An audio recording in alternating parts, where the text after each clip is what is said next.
Is it recording? Okay. Hi, everyone. I am here today to discuss my cafe, Samantha's Cafe, with our BizCafe. So let me hit see. There we go. So overview of the company. I did Samantha's Cafe was based off a green organic company that I go to here in LA. If anybody's been to LA or lives in LA, I'm sure everybody's heard of Alfred's. It's kind of like the it place for coffee within the LA Metroplex. He has about 10 locations. It's very organic, very green, very hippie, very fun vibe, cool, and the coffee's delicious. So my goal was to create kind of a cheaper version of Alfred's, just because when I go to Alfred's, I spend like $8 on a coffee or a matcha. So I was like, let's kind of do like an Alfred's, but not as expensive. I wanted a company that offered green organic options at a budget-friendly price in a pretty setting. I think people go to coffee shops for like the setting. Starbucks is kind of a cool setting depending on what your Starbucks looks like in your area. And budget-friendly coffee is always a nice option since everything's getting so expensive right now. So I wanted something that was kind of fun, green, budget-friendly, and like a cool place for people to hang out. I kept changing my decisions every week due to my results. A couple weeks, I had a lot of red boxes, which was a little worrisome. I wanted to keep making the red boxes go away every week due to the fact that I had like 5 or 6 show up every week. So not all went away, but some did. I think last time, our last round, I had only 2 boxes pop up. I invested in the company as much as I could and made sure that we had the nicest equipment and the best products for our employees and our customers. I just want to make sure that the coffee machines were the best. You wouldn't have to worry about like the special decision being, hey, your coffee maker broke down or anything like that. And I always want to make sure the employees and the customers were happy. I did have a manager quit. So once I saw that happen, I kind of rearranged scheduling, changed their pay, changed my hours, stuff like that. Employees were not happy most of the time due to that. So I continued to change their pay and the scheduling to better off my employees. I started off with like 2 employees and 1 manager with all these hours, which would probably, isn't fair. So I changed, I think at the end I had 4 employees and 3 managers, and I was open on Saturdays, but closed on Sundays.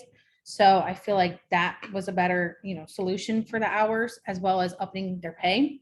I also bought cups in bulk the first week when we only had smalls about like 10,000. Then when we got mediums and larges, I bought the same amount of numbers just so I didn't have to keep buying cups over and over again. I'd rather just have extra cups. We didn't have to worry about it.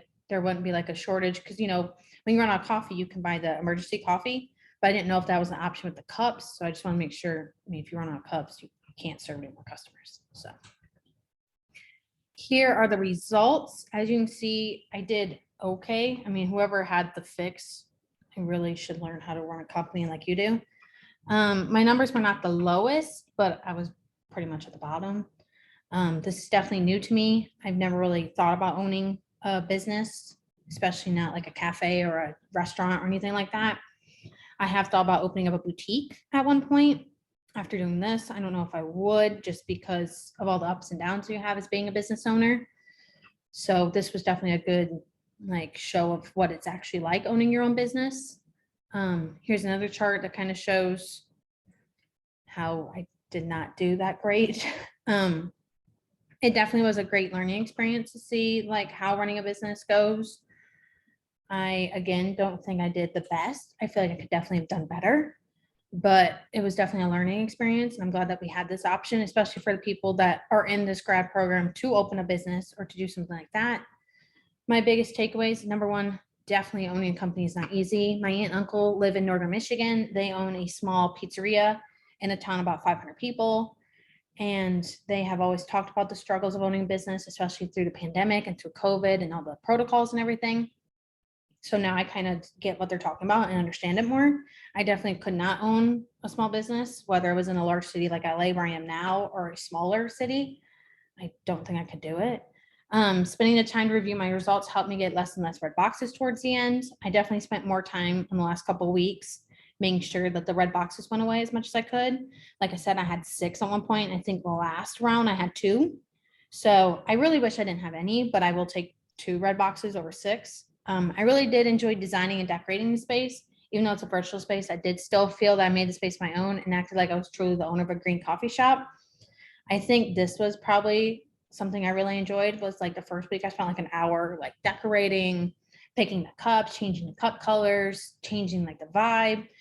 I went from like the fancy to the green to the regular 100 different times, trying to figure out which one I wanted. What would I do differently? I would spend more time comparing my results to my fellow students' results to see how I ended up. The chart I feature a couple slides back, I should have spent more time seeing that since I ended up towards the bottom. I feel like if I would have spent more time reviewing the results and actually figuring out like what I could do differently, I feel like I may have finished higher up, kind of like the fix did. I mean, 98 versus 60 is a pretty big difference. I feel like that would have helped me get better results. And it's definitely something you should do in your own business is compare to your other companies. I mean, I'm sure Alfred's, here in town looks at Cha-Cha's numbers. They both sell matcha. The one in Venice, which is only a mile from me, Alfred's is on one block, 2 blocks down is Cha-Cha. So, I mean, you have a competitor super close. I'm sure every week they look at their numbers, just like Cha-Cha looks at Alfred's numbers. So I would feel like that's definitely something you have to do when you are a business owner. So yeah, I think I did okay. I think it could have been better, but yeah, thank you so much.